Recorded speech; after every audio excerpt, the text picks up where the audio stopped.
Welcome to Homeschool Moms Unfiltered. My name is Megan and my co-host is Amanda. Welcome. We are not your typical shiny, everything is perfect. I am not dressed in Lily Pulitzer every day that I start my homeschool journey. Are you, Amanda? What are you?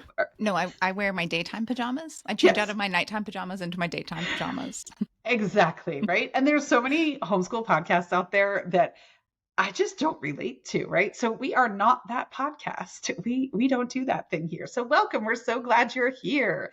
We thought we'd kick off with a bit of an introduction today. What do you think, Amanda? I think that's a great idea. It's our first episode, so we'll kind of introduce ourselves. So, how about you start first with just give us a snapshot of your homeschool journey to this point. Just quick, 60 seconds or less. I got this. Okay, perfect. So I always wanted to homeschool. I was one of those people that always wanted to. My husband thought that I was bonkers. We lived in this super duper homeschooling, A-rated schools. We were paying taxes out our ears for this amazing school system. Why would we not send them there? So we did. It was a disaster. Fast forward, we pulled them out pretty darn quickly. And I have been homeschooling. We're going into our 10th year of homeschooling. My kids are 16, 15, and almost 13. And yeah, that's pretty much it. We are pretty loosey-goosey homeschoolers, loving the journey. My kids are amazing, and it's the best decision we've ever made. How about you, Amanda? That 60 was seconds. impressive. Can you do it? I don't know. I don't know if I can do it that fast. I shouldn't have put 60 seconds on there. So we kind of have a similar story. We bought a condo super, super close to a school that we intended to go to. And then when we actually got to that point, I was not happy with the school. So we started looking at other options. I wanted to homeschool. My husband very much was not okay with it. We ended up with a middle road going to a Montessori school for kindergarten. And it was a great thing for us at that time. It was a great transition. But then the pandemic happened and we came home and it didn't make sense to continue doing Montessori from home and paying for a private Montessori school when you're at home, right? Montessori, it just doesn't work. So we went to a virtual public school and that was a disaster. But my husband did see like, hey, the teacher spends all the time telling the kids to be quiet and he's bored out of his mind. And the stuff that you're doing with him outside of the time he spends in virtual school, he actually enjoys and he's learning a lot more from. So maybe homeschooling isn't such a bad idea. That's how we ended up here. So he's going into 5th grade. He is 10. And yeah, we were doing kind of homeschool starting in 1st grade because we were definitely supplementing what he was barely learning through virtual school. And then really went full on homeschooling for 3rd and 4th grade.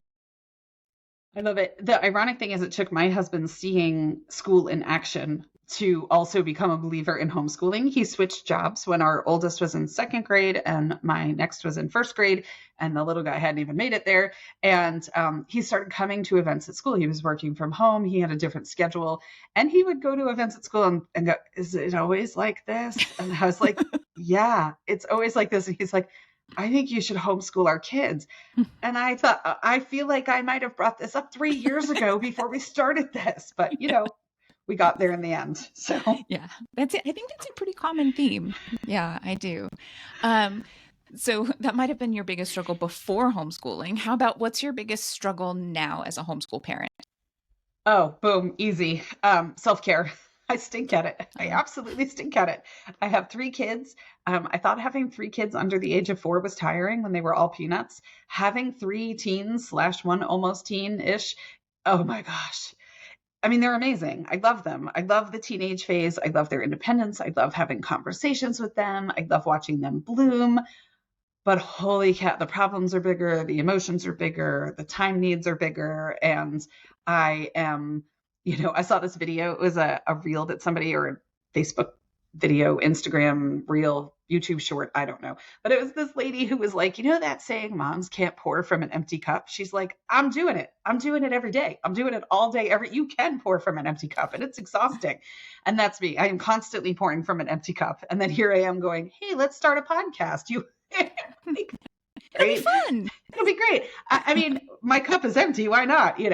And so self-care, 100%. I stink at it and I know I stink at it. And then I beat myself up over stinking at it. And so it's just a whole circle. But, if anybody has suggestions, send them through on social media, right?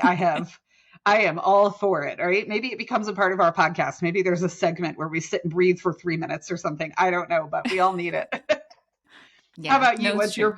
What's your biggest struggle?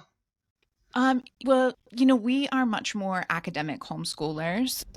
We have a lot more structure, and I think my biggest struggle is finding the challenge point.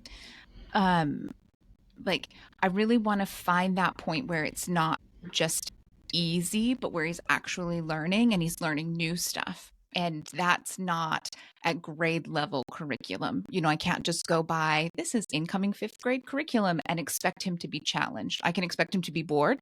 I can expect him to not want to do it. I can expect a lot more fights. That's not what I want, right? That's not why we're homeschooling.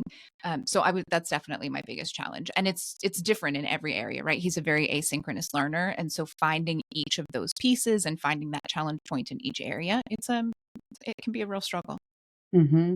I think that's Yeah. so common too, that if you took 10, 10 8-year olds, almost none of them are going to be on grade level for every single aspect of typical US second grade curriculum or whatever that looks like, whatever part of the world you live in. It's just not common. Kids don't learn that way. Adults don't learn that way. It's not how our brains work. So that is really tough if you're trying to find that exact sweet spot. Yeah, no, for sure. And I mean, schools try to differentiate learning.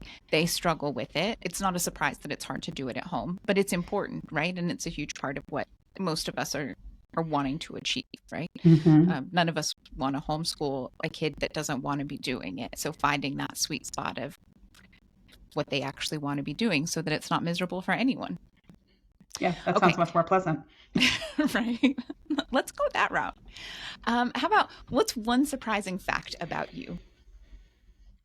I don't know if it's super surprising, but I will embark on an adventure under pretty much any circumstances. It can be the most cobbled together, completely no frills adventure that you could possibly imagine, if that's what it takes to fit it into budget. And I will be like, yep, I'm in, right? So years ago, I wanted my kids to see the world, but didn't have a fortune to spend or didn't want to spend a fortune. And we set off for 2 months on a camping adventure. And my kids showered in truck stops and, ate off paper plates on the side of the road and did all kinds of stuff. But through that trip and others, they've kind of seen the world. That trip originated with one of my kids coming to me with a picture from Lake McDonald, which is in Montana. And he said he loves rocks and sticks like most kids, right? I mean, rocks and sticks are the thing. And look at these cool rocks. Can we go see them? I'd never heard of Lake McDonald. So I Googled it and I mapped it. It was 27 hours from home. At that point, we were living in North Carolina. And I said, well, it's 27 hours from home, bud. And he goes, so can we go? Like, to him, that was not, why wouldn't we Okay. go? I mean, and at first my thought was, well, no, we're not driving 27 hours to look at rocks. And then I was kind of like, why can't we drive 27 hours to look at rocks? And so I said, well, if we're going to do that, let's figure out what else is there and let's see some more stuff, right? And we were gone for 2 months. And so that kind of started that style of traipsing around and just kind of adventuring. I was telling you last night, Amanda, we just booked a trip to New York for next week. It's a 36-hour whirlwind thing, just me and one of my kids who wants to see an exhibit at the Met Gala, or at the Met, sorry, it's a fashion related thing at the Met. It's not the Met Gala. That just happened. And has a friend who lives up there. She wants to go with him and see it. Found a $20 flight, booked a $100 hostel, the end, right? And so, yes, we will be walking to the end of the hallway to share a bathroom with a floor full of other people, but I don't really care because we're going to get to go to the Met and see some really cool stuff. So that is probably my surprising fact, is that I'll say yes to pretty much anything and make it work. How about That's you? Surprising fact about you.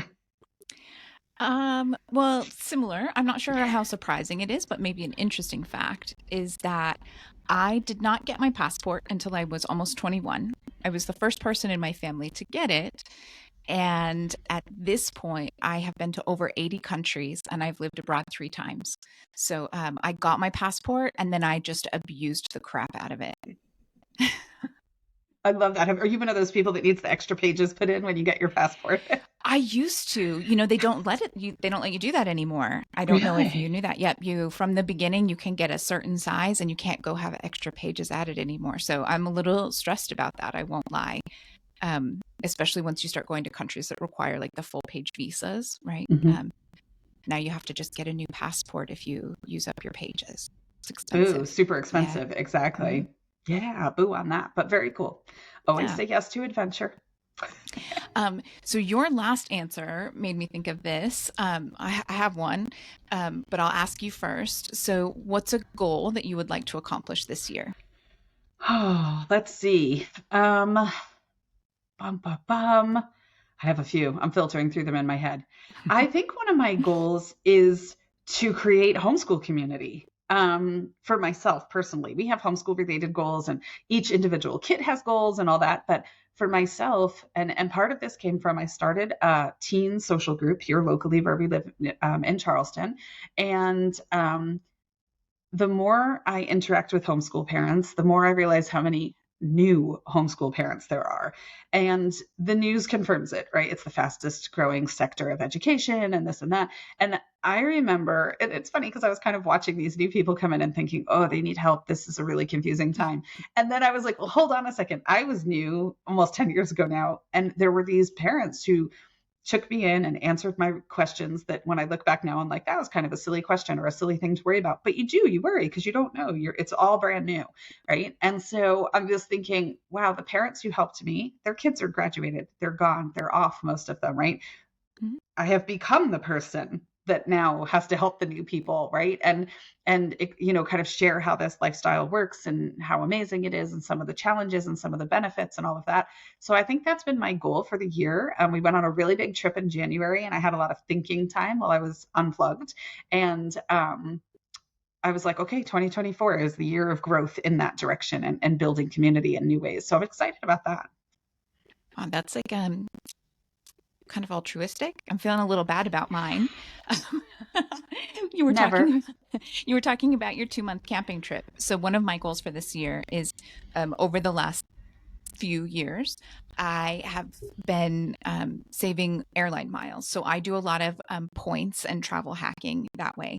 And I have enough airline miles saved up for my kid and I to both do an around the world trip. And we're planning for it to be around 8 weeks. Um, and every time I go start looking at it, I get overwhelmed with trying to plan the stops and make it work, right? Because I'm using miles. And so it's not as simple as just like, oh, I'm going to spend a lot of money and book this. Like it's a little more complicated than that, but much cheaper with a little bit of dedication. So my goal for this year is to stop dragging my feet and find a way to actually get it booked and not get so overwhelmed. I've looked at those tickets as well, and it is very overwhelming because there's tiers of stops, and you can only choose from certain Yes. ones, and you can only move in certain directions, and there's all these restrictions. I totally get it. So that No, is a yeah, big one. exactly. That's a Yeah. big And, undertaking. if you're going with this company, you have to have one stop in this city. And if you're going with this company, you can't go backwards at all. And yeah, there's so many pieces to it. But it'll also be really amazing. So, Well, there's world schoolers all over the place. If we have any world schoolers listening who have advice for Amanda, write in. She will gladly accept help. I'll advocate on her behalf. yes, We'll take totally. it. Well, I love it. Well, let us know a little bit about you. Reach out to us anytime on social media. Let us know if you're new to homeschooling, what your biggest challenges as a homeschooler. We're excited to build community through Homeschool Moms Unfiltered. So this is our very first episode, and our topic for today are we're starting at the beginning, right? The very first 5 steps to take when you start homeschooling. So if you are in that position, these are your first 5 steps according to the wonderful wisdom of Megan and Amanda. So I'd follow us, right? Yeah. Yeah. Yeah, Wait, we're wait, good. we're doing a pretty good job. We've got this, right? Between us, Yeah. we have 4 pretty awesome kids. So we've got this, right? So spoiler alert, none of the 5 steps involve buying curriculum. Okay. And I'm not saying that you never need curriculum. Amanda's an academic homeschooler. We are not. You may want curriculum. You may get to that point, but that is not step one. I was in a group the other day and somebody popped in, hey, I have an 8-year-old and I'm looking for curriculum. And like 100 people just throw names of curriculum at this woman. And I'm like, there's no context, absolutely no context. Like, what are you going to do with that information? So it's not the most amazing starting point. So we're going to talk a little bit about how you get to the point where you might be able to pick a curriculum through our steps today. So our very first step for the day is, oh, sorry, were you going to just say something, Amanda? I was just going to say it's so true. So for first grade, we thought that we were going to homeschool, and then we ended up doing virtual school, which is a whole other story. But to start first grade, I went online and I bought a full secular curriculum package from Timberdoodle, which I like their stuff, right? But at the end of the day, I sold more than half of it, and we used less than half of what I actually kept. And it just at that point in the beginning, it was helpful to have some of it, but most of it just made me feel insanely overwhelmed. And also, again, it didn't help that we were doing it on top of what virtual school was trying to send home, like the regular public school and all of that. But it was just one of those things. It made it so much more difficult and harder than it needed to be. And it absolutely should not have been one of my first steps, right? That should not have been how we started. And that's coming from the academic homeschooler between us, not the loosey goosey one. Yeah. So Yep. listen to her, right? So I'm in what, 50 homeschool groups on Facebook probably. And it's every year there's this cycle where we get new homeschoolers who come in the summer and they all ask for homeschooling recommendations or curriculum recommendations. They pick one. And then that phase two of the cycle comes in about January or February where they all come in and they're like, my kids are frustrated. This isn't working. It's this, it's that. I think I might need to send them back to school, blah, blah, blah, blah, blah. And all the recommendations way back in the summer were don't go out and buy curriculum right away, right? Start with this, start with that, do this. And they go out and buy curriculum. And then come January, they're like, this is a hot mess. We're like, right? Yeah. I might have seen that coming, right? So Yeah. no, it's okay. Your kids are not going to fall behind. They're not going to be, that whole Chris Farley, was it Chris Farley, the living in the van down at the side of the river thing that was on SML, right? Like their lives will not be destroyed. Their lives will not be ruined if you don't have curriculum on day one. Finding a roadmap and finding your purpose before you get to that point means that when and if you do buy curriculum, you'll make a decision that's closer to the target, closer to the where you need to be. It might still need some Yeah. tweaking, it might still be refining, but it won't be like on another planet based upon where Hmm. you end up, which is how it usually goes in the beginning if you kind of jump right in. Yep, for sure. Yeah. So step one, determining what kind of homeschooler you are. And we are wildly different homeschoolers. So our friendship is kind of an example of like you can intermingle with people who do things differently than you do in life. It does. It works. It works. Yeah. I know. Based upon trying to find a co-op, I live in the South in the United States, Mm. and intermingling of ideas and ideologies is not always welcome here. So Mm. it does work though. Look at that. Right. Yeah. I like it. So there are quizzes online. We have actually linked a couple of quizzes in the link tree that's on our Instagram page. So if you have not had an opportunity to ever take a "What kind of homeschooler are you?" quiz, now's your opportunity. I took a couple in preparation for today's session. Now, listen, these are not scientifically researched studies that are, Mm. they're on websites, they're opinion based. Some of them you can feel the slant when you're taking some of them, right? I took I took one to prepare for today's recording with treehouseschoolhouse.com, and it was like, ooh, I can feel the agenda in this quiz, right? But that's the beauty of having so many of them is when I was a new homeschooler, I took a whole bunch of them and I kind of pulled the high points from it and pulled the trends. It's kind of like reading Amazon reviews, right? If you read Mhm. Amazon reviews, you're always going to have a couple of those wild cards that are in there that make no sense. And it's like, it arrived broken, but they replaced it for me. Well, is that really a 1-star review? I don't think so, right? Things break in the mail. It's not a result, it's okay. So when I read Amazon reviews, I kind of toss out the wild cards. And so with this, it's kind of the same thing. If you take a whole bunch of the quizzes, you can toss out the wild cards and figure out what truly works for you. Have you ever taken any of these quizzes, Amanda? I definitely did, right? I'm that type. And so when I was starting, I took some quizzes, and then when we moved into full homeschooling, I took more quizzes. And then I actually took some of the ones that we are linking here for this podcast just to see where we were at with them. So now I will also give my disclaimer. So like I said, I'm a pretty academic homeschooler, and there was some jargon in these that even I didn't know or I hadn't heard of. And I was like, I don't know what brain training is, and I don't feel like I need to know it. Like, just that's not important to me. I don't know. Um, but so beyond that, as I was going through it, I was pretty conscious of the fact, I am certain that when I answered this 2 years ago or 4 years ago, I answered differently.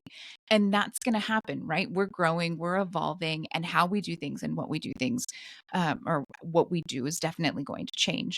And I felt that a lot as I did the quizzes for kind of in preparation for this. So we've done some of the same quizzes. I'm curious to see if you came out, like 97% unschooling. I was surprised by some of the results, right? So, and there, I will say I made a couple of notes. So this one is, I made notes. This, I'm showing my age here because I printed all the results, right? I think that's like what's the cutoff for that? Like 38 plus is we're the printer people. And then younger than that, they're all looking at digital copies. I have Mhm. papers everywhere. So this one is from homeschoolon.com. And this one came out 38% unschoolers, so not 100%, which is surprising. But I've got 27% Charlotte Mason and 27% unit study. So they're all kind of in that Yeah. same thing, Yep. right? And for me, my kids are learning through unit study all the time. They're just doing it themselves, right? So Mm. so basically for us, those two would actually be combined into unschooling. I mean, my kids will branch off into these huge deep dives on topics and projects, and they buy courses and they attend lectures. But, my daughter is always attending lectures given at the Victoria and Albert in London virtually and all this kind of stuff, right? But they're finding it themselves. So yes, it's a unit study, but it's unschooling driven because it's theirs. So for us, those two kind of go together. But there were some things in there, right, that I made note of. That was the one with the brain training, by the way, because I made a note of it and it literally says brain training question mark, and also did not feel the need to Google. I was like, we're good. It might just be like that person's thing. You know how people Yeah. have a thing that's like their topic? That might be their thing that they love. There was something in there about like emphasis on outside time. And I noticed that in a number of the quizzes about Mm. kids being outside all the time. My kids, listen, I have teenagers that still play. We moved a year and a half ago and we bought in our new house, we've got a ping pong table out on the back patio. They've got cornhole. We put in one of those huge in-ground trampolines for the kids. We have a pool. They are outside. They're in their floaties. They're playing. I have one who plays pickleball. They still ride their bikes to the park. So even though they're teenagers, they still get outside and play, but not as much as when they were little. I mean, when they were little, we were outside all the time. And so some of the quizzes too, I feel like kind of that was at play, right? Mm. As far as like age comes into a factor a little bit as well with some of these. Um, so I thought the interesting thing, there was something in the quiz, and I didn't write down the exact wording, but there was something in there about being type A. I Mm. consider myself type A. I'm pretty, my chiropractor would tell you that there's enough tension in my body to like launch a rocket ship. So I'm pretty type A, right? But I'm an Mm. unschooler. So I find it interesting that so many people think that those two things can't go together, right? Yeah. And they absolutely can. Are you a type A person, Amanda? Yeah, I would say I'm a reformed type A person. Yeah. I like it. Yeah, so I did. I got some interesting kind of results in that regard. Did you get any surprising results on your quizzes? Yeah. So I usually say when talking about it, I'm pretty upfront. Again, we're academic homeschoolers. We're quite focused on that and structured. But I do usually say that I'm an eclectic homeschooler. And that was pretty clear in I just took two of these quizzes, but both of them it was a really big spread. So one, I was 32% traditional homeschooler. When I went and read the description, I was like, that is not us, but okay. And then 22% classical homeschooler and 17% unschooler.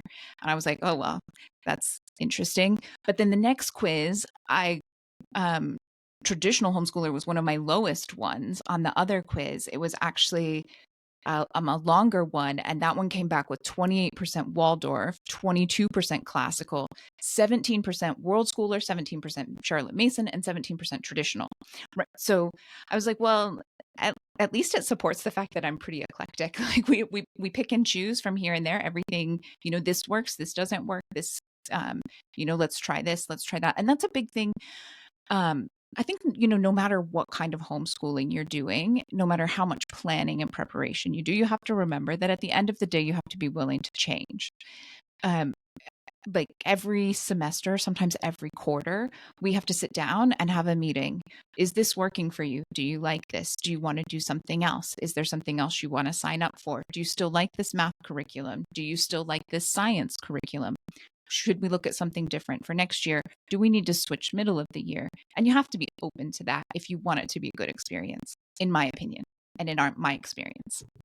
Be open to it and also embrace it in the sense that it's not a failure, right? No, yeah. It's not at all a failure, where I think sometimes people feel like maybe they beat themselves up a little bit that they're changing tracks or anything like that, but that's life. I mean, that's a huge part of it. No, that is. If something's not working, you try something different. One of my favorite sayings in our house is a mistake is only a mistake if you don't learn something from it.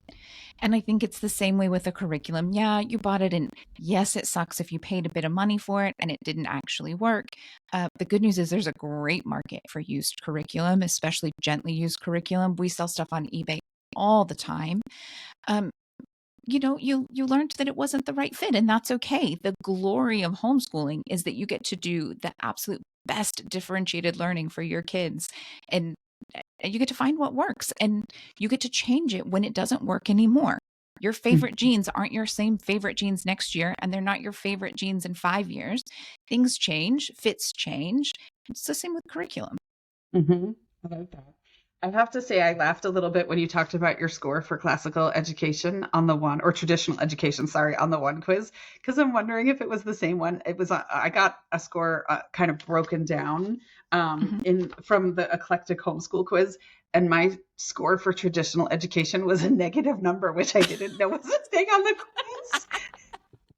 Not only was it negative, it was okay. So my highest was Montessori education, which doesn't surprise me because it's very learner led, right? So Mhm. that's the other thing too, right? Like we consider ourselves unschoolers, which for us means learner led.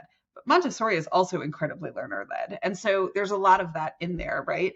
So my highest was Montessori was 25, unschooling was 20. So there's a predominant kind of trend there, Mhm. right? My lowest score was a negative 25 for traditional education.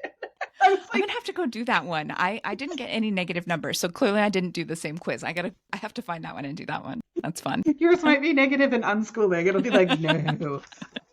Because I feel like your kiddo has a lot of say, right? I mean, even though it's Yeah. not, it's how the quiz is perceiving the results too, right? It's not Hmm. like your kiddo has a lot of say in his education, from what I know from Hmm. talking to you and stuff like that. And so the quiz might pick that up as unschooling because it's not just this kind of top down, like, this is what we're doing because I said so, right? And so it Yeah. might perceive it in that way. Yeah, that's true. It'll be interesting to see. And Yeah. I mean that's it. You can read all of these, and most of them they give like they break down kind of ideas and some, and it's easy to pull suggestions, right? And kind of get ideas like, oh well, I want that, but I don't want that. And like, yeah, my kid has a desk, but it's tiny and it's in our living room, and I don't have a blackboard, but I do have a little like whiteboard that I can do math problems with him on, or those kinds of things. You pick and choose what works. Exactly. And what works for one doesn't have to work for another. Mm-mm. No. So that is step one. Figure out what kind of homeschooler you are, right? And I will say, when I first started homeschooling many, many ages ago, I took these quizzes and it came up unschooling. And all that time ago came up unschooling. And I thought, that's bananas. I can't just not educate my children. This quiz is broken. And here we are all these years later. Guess who's an unschooler, right? And guess what? Unschooling doesn't mean not educating your kids, but I didn't know that at the time, right? That's what it Yeah. felt like to me, well, on that Hmm. spectrum of education. So, which we'll talk about in another episode, but Yes. it'll be good. So, yes, determine what kind of homeschool you are. Next, figure out what kind of learner you have. Yes. Do you know what kind of learner you have on your hands, Amanda? I actually, it makes it a little bit more complicated because he's predominantly a visual learner, but only like 35 to 40% visual. So we have to do a lot of different things, a lot of different ways. Um, which is, it keeps things interesting, but it does mean that I'm doing a little bit more work pulling things together. And we do have a lot more examples of, wow, yeah, he's a visual learner, but learning visually did not work for this thing or this topic. So now we need to go find, a kinesthetic way to learn this, or a way to put two things, two styles together at the same time to help make sure that he's getting it. Because um, yeah, he just uses kind of both sides of his brain. And so it makes it a little less clear. Hmm. Yeah, I had a thought we were talking about that, and then typical, like my mom brain took over and it just completely disappeared. Oh, I knew what I was going to say. When you were talking about it takes a little bit more work for you to pull things together because of that. And I was thinking when you said that, I think you're going to do that work either way. I think you're either Mhm. going to do that work pulling the stuff together to suit the way he learns best, or you're going to put that work in fighting him to do something that doesn't work for him, right? Mm. Either way, it's you're expending energy and you're still putting out effort. It's just a Mhm. matter of whether it's productive effort or banging your head against the wall type effort, Yeah. right? Yeah. And so I was like, okay, yeah, it's work, but I think either way, you're going to end up doing that work. Because I say, how many frustrated parent posts do you see in all the Oh, Facebook groups where it's like, so many. so many. It doesn't have to be that way, right? I mean, I don't Mm-mm. have to fight my kids to learn. They're happy learners, Yeah. and you're schooling completely differently than I am, and you have a happy learner. So, Yeah, yeah, he's so happy. I'm the one that's always like, I think maybe we've overcommitted. Like, is there a class that we can cut? And he's like, no, mom, no. Maybe we could cut chess, but I really like it. But if you think I need to do one less class, we'll cut chess. And I'm like, no, you don't have to cut chess, dude. If you want to play chess, you can play chess. Like, uh, yeah, I mean, he loves it. He loves what we've got going on, and he's learning a ton, right? So it can absolutely be enjoyable, and it does not have to be like leading you to drink a bottle of wine every night. yeah, exactly. Yeah, it's all good. So that is step two. We've also linked some how to figure out what kind of learner you have quizzes in our profile on Instagram. I will say I have never really gone down that rabbit hole of figuring out what kind of learners I have because our education model at home, or our learning model, is so learner driven. I never had to because they just naturally went towards what works for them, right? Mm-hmm. They went into how they learned most smoothly without as much um, without a ton of uphill climb, right? I don't want to say Mm-hmm. effort because they certainly put effort into learning, but not that kind of effort, right? Not uphill climb type effort. Yeah. And so I never really had to focus on that because they just gravitated towards what works for them because of kind of our loosey goosey approach. So, but knowing how your kids learn is super helpful before you were to buy a curriculum or make commitments for your school year or something like that. Yeah. No, totally. Okay. So, number three, once you Yeah. know your style and how your kids learn, deschooling.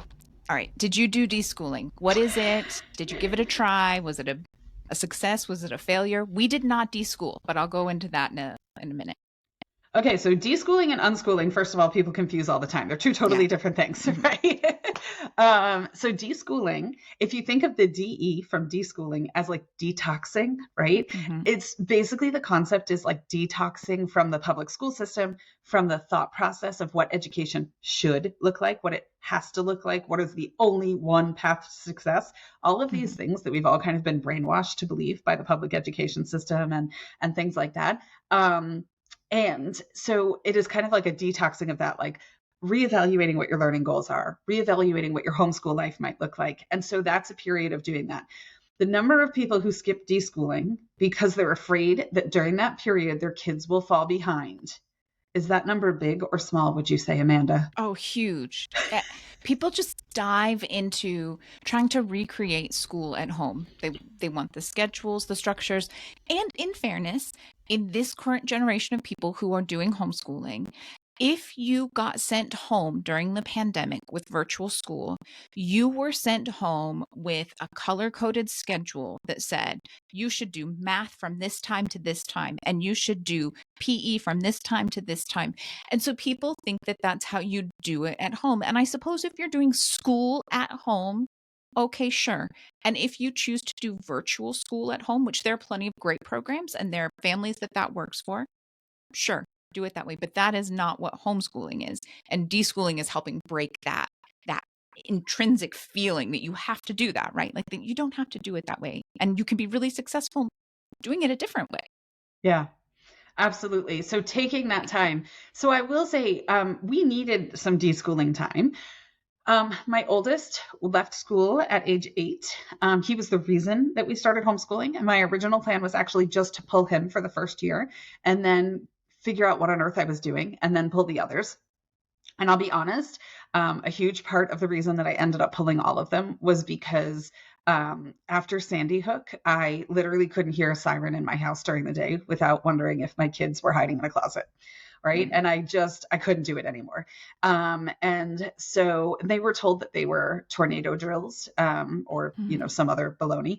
And, my daughter came home one day and they're only 15 months apart. So in school, they're one grade level apart. And she said, I was in a hallway today with Aiden for a tornado drill.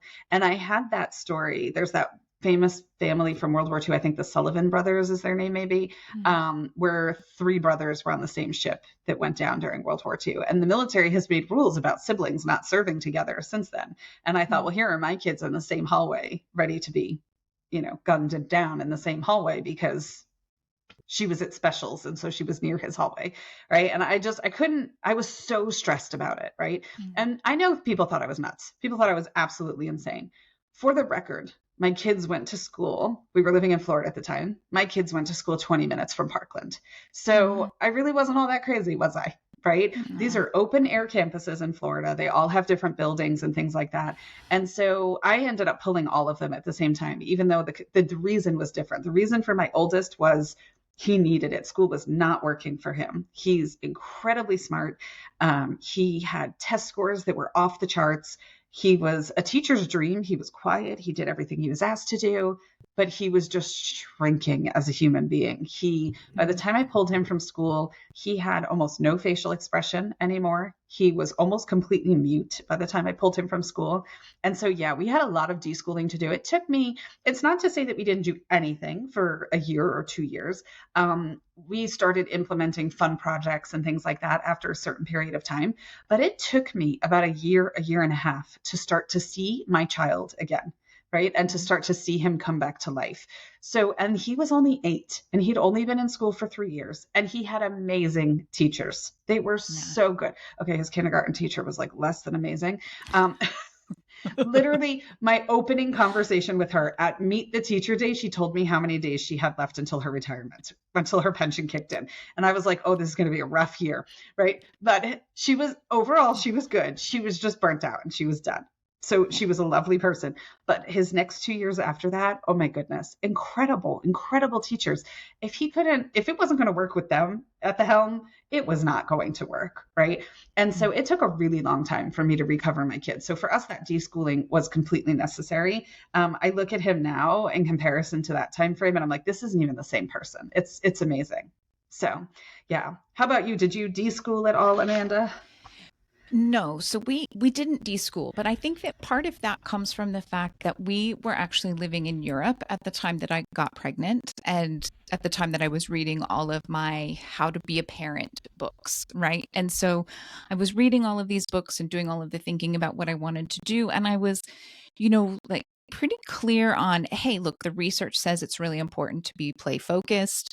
The research says that you shouldn't push academic instruction at a young age, that kids should get to be kids as long as possible. Um, and so I was doing a lot of that and we really pushed back. So we moved back to the United States and we were in California. And every time I took him to the pediatrician, I love his pediatrician. We get along really great. But every time I took him, she would say, is he in preschool yet? Have you started preschool yet? And I would say, no, I don't think that's really what we want to do. We're taking a class at the Air and Space Museum. He's really enjoying that. And, lots of park play dates, but I don't think we're going to do preschool. And so I really pushed back on that. And then, like I said, we ultimately started with a Montessori kindergarten because it allowed, he loved the fact we went and looked at schools together and he was very much a part of helping pick where he decided to go. And he picked Montessori in large part because the kids got to play on the floor all the time. And they got 4 recesses a day. And he would tell anyone who asked him, we live in a condo community, we're in the elevator all the time, and people would ask about school. And he was always, I have 4 recesses a day. But that was important to me at that time. There was no homework. They had a lot of recesses. They had a lot of play-based learning. And at the time, I was thinking this was a good, slow introduction into the world of learning and academics. It was a nice bridge from the very play-based learning that we had done at home into, okay, well, this is a little bit more academic and you're going to start learning a little bit more, but it's still really play focused. Um, and then from there, we just went into homeschooling for the most part, um, and it became obvious really quickly that he could learn plenty in a much shorter amount of time than in an 8 or 9 hour school day, and that's one of those things we tell people all the time when you're starting out with homeschooling. Like, you do not have to homeschool for 8 or 9 hours a day. A lot of that day is wasted time where the kids are just sitting waiting for their next instruction, or they're moving from one thing to the next.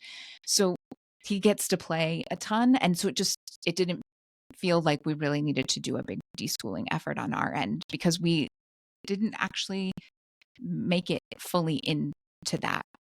Mhm. So That makes perfect sense. Yeah. I yeah. mean, but I think the average people that we see coming into groups now are homeschooling. I feel like more people are coming to homeschooling now, less because they feel super called to do it or because but more out of necessity, right? It's Hmm. like this, it's not going well. My child is Yeah. not being served. My child is neurodivergent. The school doesn't know what to do with my kid, this, that, and the other thing. And so there's baggage in those Hmm. conversations that are coming. And so those are the times where deschooling becomes super duper important, I think.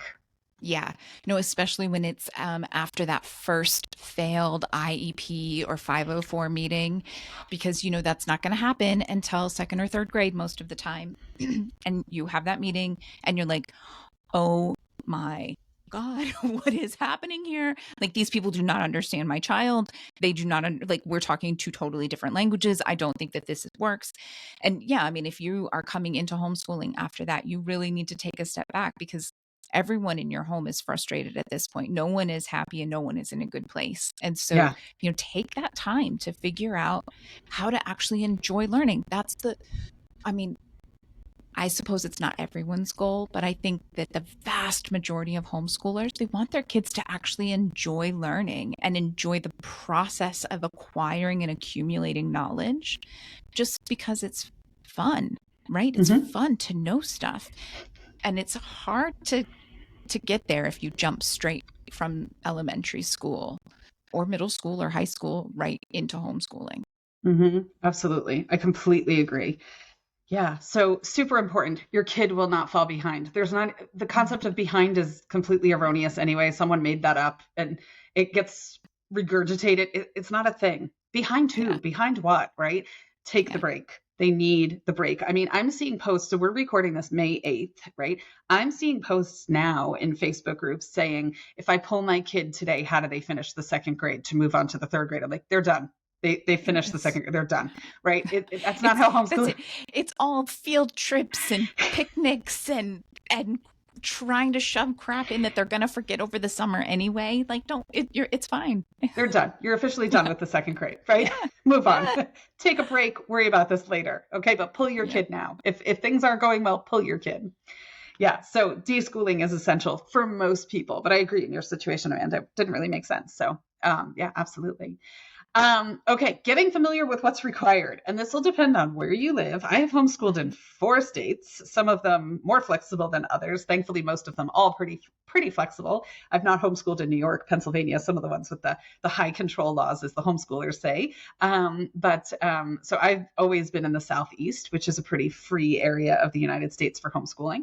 But depending on where you are in the US, Canada, the world, your homeschooling laws will differ a bit. So figuring out what the law is step one, right? That's a really important step in this 5-step process, figuring out what the law is. What I will say is go online and read the law. Important, right? You should always read the law Mhm. firsthand for yourself. But then ask homeschool moms in your state or homeschool parents in your state, because they tend to write the laws in a way that sound really complicated. Have you had that Mhm. experience, Amanda? Do you find that to be true? Yeah, and intimidating, right? There's a lot of Yes. jargon and legalese, and it makes it seem like, oh, I can't, I don't know, like I'll just, and how am I going to pull him out of school? How do I officially? I don't want to get in trouble, right? ask moms who are already doing it in their, a region group or in your actual town or city, depending on how common it is. They will be able to tell you, like, well, obviously don't break the rules, right? Don't break the law. There, you see it. I don't know if you see it in your groups. Maybe you're loosey goosey enough that you don't see it. Here in Southern California, we see enough posts where people are like, well, you can get around this by doing this and you can do this. And it's like, no, no, no, no, no. Don't do that. Like we have the freedom, like there are options. Just pick the option that works the best. Like don't break the rules. Um, but it doesn't have to be that complicated. You're absolutely right. No, and even so, it was funny because at one point my husband has been transferred a lot, which is why we've homeschooled in 4 states. And so at one point there was talk of New York, which strikes fear in my heart coming from the South because it's a much more regulated state. And even then, I talked to a friend who's a homeschool mom in New York, and she said it's not as complicated as people make it out to say. It's not. I will help you. You'll come over. I will help you. I'll help you with the paperwork. It's not as hard as they make it sound. I remember when we lived in North Carolina, the rules, there was a page of laws, right? And then there were recommendations from the Department of Non-Public Education. They're not laws. You don't have to follow them. And people were getting so twisted up about these recommendations. And I'm like, they're not laws. You do not have to follow that. That's just them telling you what they think. And not for nothing, but if you're leaving the public education system because it's not working for you, I'm not taking any of their stuff with me, right? I mean, really not. I'm starting from scratch here. And so you don't have to follow the recommendations. So having somebody else kind of work through it with you is tremendous. I mean, I've homeschooled in Texas where there's no regulation whatsoever. I homeschooled in Florida where we would do a portfolio review where you have the option of an umbrella school. Now I'm in South Carolina and we have these accountability associations, which quite frankly, I think are pretty dumb, but that's the rule. And generally speaking, they leave me alone. So I'm rolling with it. I didn't really have a choice. We got sent here. And so I'm registered with an accountability association. What's charter life like in California, Amanda? Yeah. So in California, you can register independently and do a PSP, I think is what it's called. You can also register under another smaller school, pay a small fee, and they'll do all of that registering for you, and then you homeschool independently. But we also have this pretty unique program with public charters that allow for homeschooling. And so that's what we're with. And those public charters are set up a few different ways. They are still considered public schools. They are free to join, but because it's a public school, you do have to do state testing and you do have to do like quarterly or maybe semester assessments so that they can keep tabs on how the kids are doing and if they're learning as they go. Now, the trade-off for those kinds of things is well, you do also have an oversight teacher that you meet with once a month, usually. The trade off for that is that you get funds, right? You get usually anywhere from $3,000 and up to spend on extracurricular classes or curriculum or piano lessons, those kinds of things. And for people who are more academic homeschoolers like us, you might appreciate the fact like our school that we're signed up with, we get free SEL classes, we get free art classes. They host field trips all around the state and we can join those. They do overnight trips. They have all kinds of things, right? And so we can join those even though we're homeschooling. There is an option through our school to do a hybrid program where you are virtual a couple days a week and then you're homeschool a couple days a week. And then here where I live, there are a couple very popular schools that have a different type of hybrid program where you go on campus for a couple days a week and then you homeschool a couple days a week. And there are people who absolutely love that program as well. You don't get as many funds. Sometimes you don't get any funds to spend at home because you are sending your kids somewhere for a couple of days of the week, but it does give you more flexibility and more time to do things at home. So I'm happy if anyone needs help navigating that or figuring out what that looks like, shoot us a message through social media. I'm happy to share more on that or help connect you with that because it is a little complicated, but it's definitely doable. Mm-hmm. Love that. Yeah.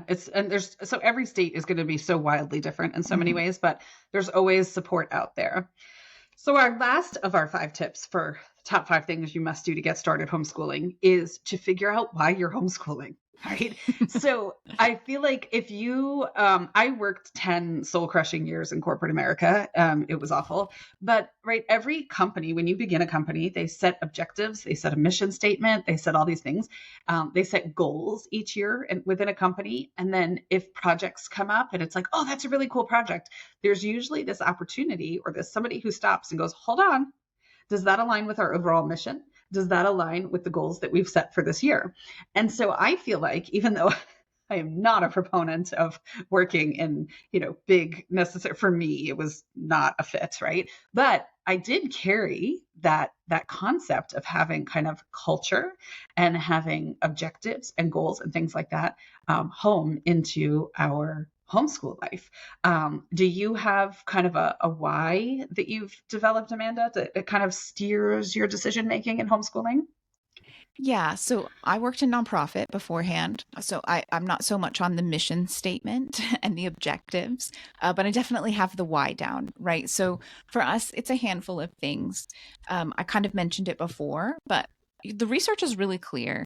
Kids need to play when they're younger. They need more recess, not less. And most schools are cutting recess. Oh, yeah. They need plenty of sleep. And this business of waking kids up at 6 or 6:30 in the morning to get to sleep, like that's not good for anyone. And the research knows it. Kids don't need homework. For the most part, homework before high school is completely unnecessary and oftentimes detrimental. The research is really clear on it. And yet the schools aren't there yet. And so it was those kinds of things. I'm really big on the research. Show me the peer reviewed research. I want to read it, and then I want to do my best to implement it. um, Obviously there are times that I'm like, I don't know about that, or research isn't always clear, but there's some points that it's really clear, right? These things are really clear, and our educational system's just not there. Something else for me is that my kiddo is really unique and amazing, but he doesn't fit into many boxes, and he probably gets that from me. We can blame me for that. Um, and I love that about him, and I really want to encourage that and support that. But I'm also realistic enough to know that a public school setting, or really any brick and mortar setting, is not going to be an easy place for a kid who isn't very stereotypical. Um, Another thing for us is, and I mentioned this before too, is that I really want him to enjoy learning, but I also want him to be challenged. So I know from my own experience that when I was in school, it was very easy and I didn't have to work very hard to get good grades. And I have seen that with other relatives and friends and their kids, that you can go to school and it'll be really easy, but at some point it always gets hard. And maybe that's at some point in elementary school, maybe it's in middle school, maybe it's in high school. For me, it was in college. It wasn't until I was in university that I had my first class that I was like, holy shit, I have to be able, I got to learn how to study. How do you study? Like, what am I going to do to make sure I get an A in this class? And I, I really didn't want that. I was seeing it, right? Most things are very easy for my kid. And I did not want him to hit that wall too late in life where he had an identity crisis about whether or not he was smart enough, because he hadn't been taught early on, hey, look, things can be hard and you might have to study. You might need to learn how to use these skills to be able to do well in this thing. Um, and I didn't want that to happen in high school. And the last thing for me is really, I truly believe that most schools are not prepared to help gifted and twice exceptional students reach their full potential. Um, when my kiddo was little and we were first looking at homeschooling, I thought maybe he was gifted, maybe he was a little bit gifted. Um, as we progressed through things and as he got a bit older, I thought that maybe there was a learning disability at play. And so I was not getting anywhere with our public schools here in our county. I know you're supposed to be able to get those assessments for free, but they just kept telling me, no, no, he's fine. He's doing great. He's above grade level. He's fine. He's fine. He's fine. So I went to our pediatrician and she said, yeah, look, like He's an awesome kid, but I do see what you're talking about. And I do think that you're going to have to go for a private assessment. So here's someone that I recommend. She's been doing it a long time. She's a great advocate.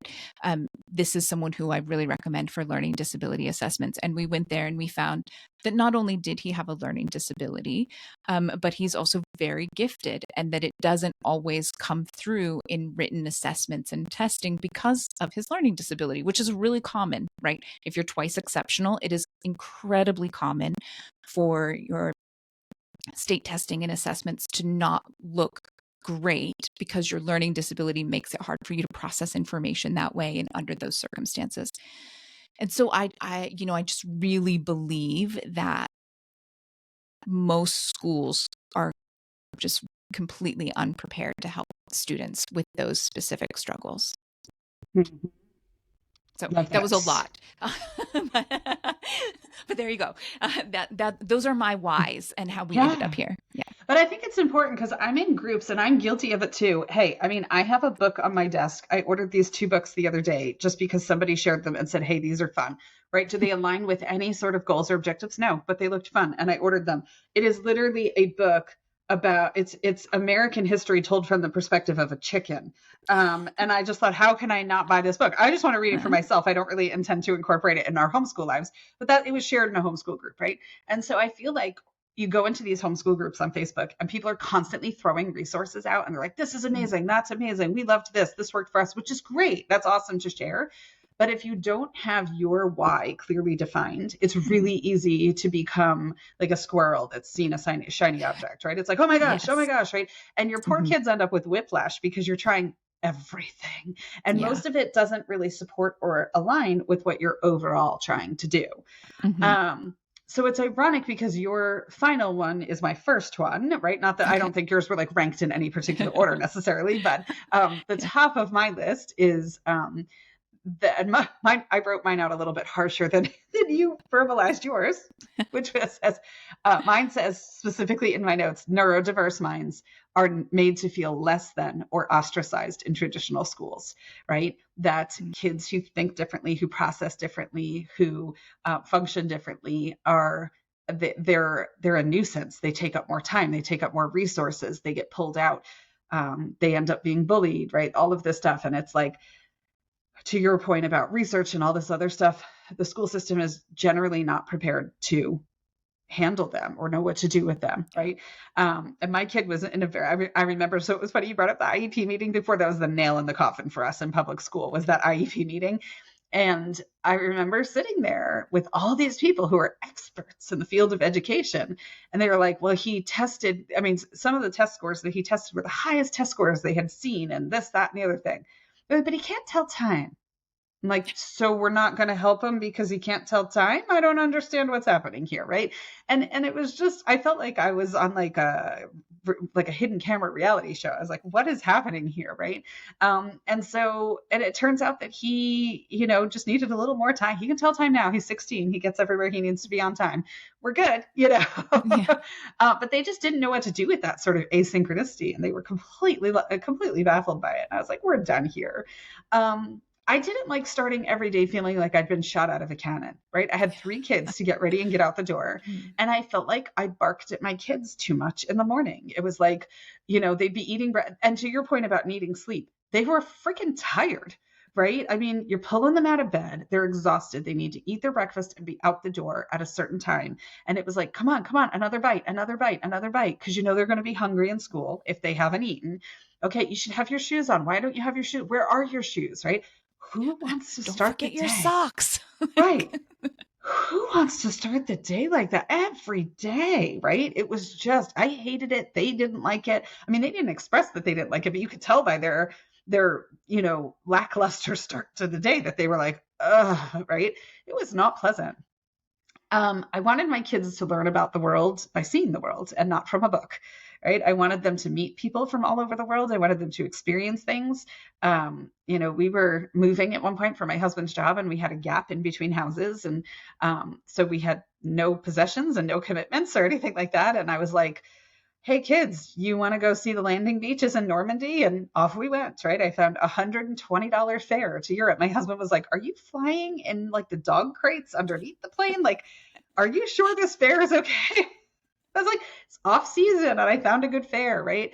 And so, yeah, I mean, my kids have stood in gun bunkers that are on the cliffs of overlooking the Normandy landing beaches. I mean, it's been an amazing thing. And I remember learning history in school and having it be the most brutally painful exercise of memorizing dates and battle locations.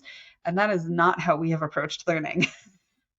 um, my list is pretty brutal, Amanda. Sorry, I really didn't sugarcoat my list at all. I'm literally reading off my notes that I prepared for our session. I'm not delusional enough to think that hiding under your desk with your hands over your head deflects bullets, right? I don't think that works. It's not really proven to be very effective so far, and no one else is protecting my kids, and so I will.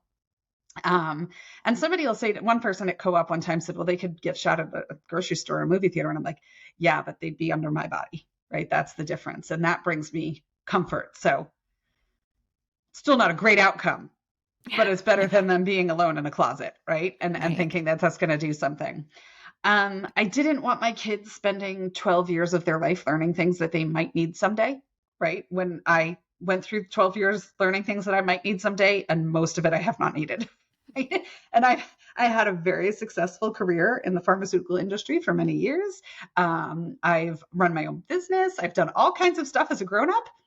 Never needed trigonometry, right? It's just never come up once. So I wanted to be able to have a little bit more control over how they spent their days and making sure that that they were able to have input into their education and that they were doing things that they felt were valuable and that I knew from living grown-up life might also be helpful for them. And my last thing was I missed my kids, right? Facebook memories, like at the end of spring break, at the end of winter break, at the end of summer break, or if the kids had a long weekend off from school or something, I'd have pictures of them at the park, at the beach, and it would be like, oh, I wish every day could be like this. Well, it can, right? You don't have to give up your kids 180 days a year. You can have your kids with you and live the life that you're hoping for. So, yeah, so that's my why. And so I think once you have that and once you've clearly defined what you're doing, it makes it easier to move forward because when you're evaluating things, you can go, does this get me to my reason? Does this get me to the objective? Does this meet the goal? And if it does, great. And if it doesn't, file it away because your goals may change. Right. And that's okay. I have so many spreadsheets of, potential curriculums or potential things that we might want to look at or do because it doesn't fit right now, but maybe it will fit later. And I can always go back and look, right? Like that was a great idea. I'm constantly in the homeschool groups that I'm in, like copying and pasting things. Just now, I'm like, my kid will love History by a Chicken. I will have to get him that book, there's no reason to not take the information and the resources, but you're absolutely right. Once you know why you're homeschooling, and that does change, right? We started for one reason, and then when we did our assessments when he was in third grade, that reason became much more clearly defined, and it was different. But that's okay because that goes into that, you get to differentiate your learning and you have all kinds of resources at your fingertips. So that's okay. Yeah. Ride the wave. It's all a journey and just go with the flow, right? Even us type A people can do it, right? Yeah. All right. So we have some segments that we've designed for our podcast. This is our very first episode, but we have some segments that we've designed. Now, we kind of have designed this podcast. Our why for our podcast, right, is that we are not the perfect shiny podcast where we hide errors or we hide messes or, we never talk about something that's stressful or unpleasant. We do all that stuff, right? So here's what I'm going to tell you. Before I came into the platform that we're using to record this, and I uploaded our little jingles that we created to introduce the segment, and I labeled them all so we would know exactly which one was which. But then apparently when I closed it out and reopened it, the labels have disappeared. So I'm going to play the jingle that I think is the student spotlight jingle, which is today's segment. But it's going to be a bit of a gamble because I think I'm going to hit the right button. but I don't know. And so I'm going to have to figure out how to relabel these before we record episode number 2. So here we go. Let's see if it's student spotlight. We'll find out. Messy moments. No. Where homeschooling mishaps become our favorite stories. Not at all, right? Okay, so totally I could edit that out. I could replay it, but that's not our why. So I'm leaving it. This is a messy moment. We'll leave it and we'll move on to student spotlight. Exactly. So our student spotlight, I love this one. It came in from a contributor named Susan, and I'm so excited about it. Susan says, when my oldest was in public school for 3rd grade, they were in the gifted program. At the end of the year, they had to dress up and march in a culture parade. My kid nearly crumbled from the pressure and anxiety and asked to quit the entire program rather than do it. That was our last year in public school. Yesterday, that same kid, now 14, stood in front of an audience and performed an entire solo song for their homeschool fine arts program recital, smiling big the whole time. This is what homeschool has given us: confidence and a community that cheered and supported every kid that got up on that stage yesterday, no matter what. Afterward, my kid was so proud of themselves and declared it the best day ever and started a list of songs for the fall recital. I couldn't be more proud of Kay for pushing through their anxiety and putting themselves on the stage. Yeah, that's amazing, right? Yeah. And this is a perfect example, right? Literally, this is part of episode 2, so I won't go into it, but the statistics are there, the research. I'll go back to, well, I read research. I say it all the time in my real life. The research is there. Homeschooled kids have better mental health outcomes, right? They have better confidence. They have less anxiety. And this is such an awesome example. We couldn't have asked for a better segue. And I know she didn't know what any of our episodes were going to be or what we're going to talk about the next time or any of that, but it's so true. It's so accurate. And I mean, if that doesn't make you feel good, like that doesn't, I mean, the world needs more stories that just make your heart feel warm and fuzzy. I love that. I know. I'm super excited for their whole family as a result of that. Because, even as a mom, right, I'm super proud of the kid and I'm happy for the kiddo. But then on top of it, it's like, as a mom, that relief that you feel when things are churning and it's working, right? It's like, okay, things are going to be okay. We've got this, So I'm super happy for all of them. Yeah. Well, we are going to wrap up our episode, but we want to tell you about a segment that we're starting next week. And we just wanted to give a quick heads up about it so that if you'd like to join in, you can. So Amanda and I, funny story, we've never actually met one another in person. I live on the East Coast. She lives on the West Coast. We met through a Homeschool Mom book club where we read books about homeschooling, parenting, neurodivergence, et cetera, et cetera. And so we decided, and book club, even after years and years and years of homeschooling, book club gave me so much. I learned something from every book that we read. I took things away. I grew as a homeschool parent. So we've decided to incorporate book club into our podcast. The first book we'll be reading is Teach Your Own by John Holt and Pat Ferenga. I will say the original, it's a revised edition, right? The original was written in 1981. There is some dated language in it. We are aware of that. We acknowledge it. We will acknowledge it during our session. It's not a lot, but there's little glimpses here and there where you go, oof, we don't say that 45 years on, thank goodness. Right? Yeah. So next week in our podcast episode, or in episode 2, I should say, we'll be discussing the introduction materials and chapters 1 through 3. Now, do they have to read along, Amanda? No, God, no. Please don't feel like you have to read if you don't have time. I won't always have time, right? There'll be times that Megan absolutely has to carry this book club concept, right? Like, let's be real. But we are going to do our best to read it and talk about the highlights. And if you listen to the highlights and you're like, oh yeah, that's really great. I want to implement that, but I don't want to read the book. Go on with your bad self. If you hear what we're talking about and you're like, oh, maybe that is a book that I think I want more of that, by all means, grab it, catch up with us, or just read the next chapters with us, whatever works for you. It's truly just an opportunity for you to hear some of these books without actually having to read all of these books, because we do not always have the time, right? I mean, it's a huge part of what we're doing with this podcast. We do not always have the time to do all of the things that we think we want to be able to do. Life is messy, and you do what you can when you can, and you use the resources at your fingertips. And this is a resource, right? Yeah. You don't have to read Teach Your Own if you don't have time. Nope. And we will be posting even on our Instagram page kind of quotes from the book that are really kind of these like aha moments from the book. So even some of that might just be enough for you to just kind of take that nugget and run with it and go, okay, that's good. I'll digest that. I'll take that. And you don't even have to read the book. If you want to read the book and you have the time, great. If you don't, that's okay too.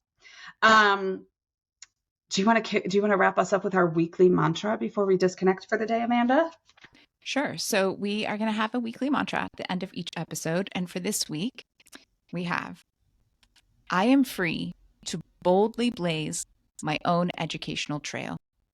Yeah, you are. Yeah. You're free, right?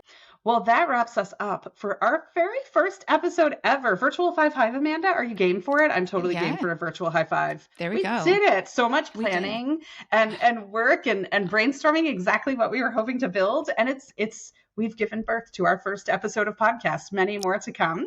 Yes. Thank you for joining us. Check us out on social media. We'll have all kinds of good kind of stuff, and we'll have more episodes coming your way. Our next week's topic, Amanda alluded to it, but our episode 2 topic will be homeschool myth busting. And oh my goodness, are there a lot of myths about us out in the wild? Yes. Right? And not flattering.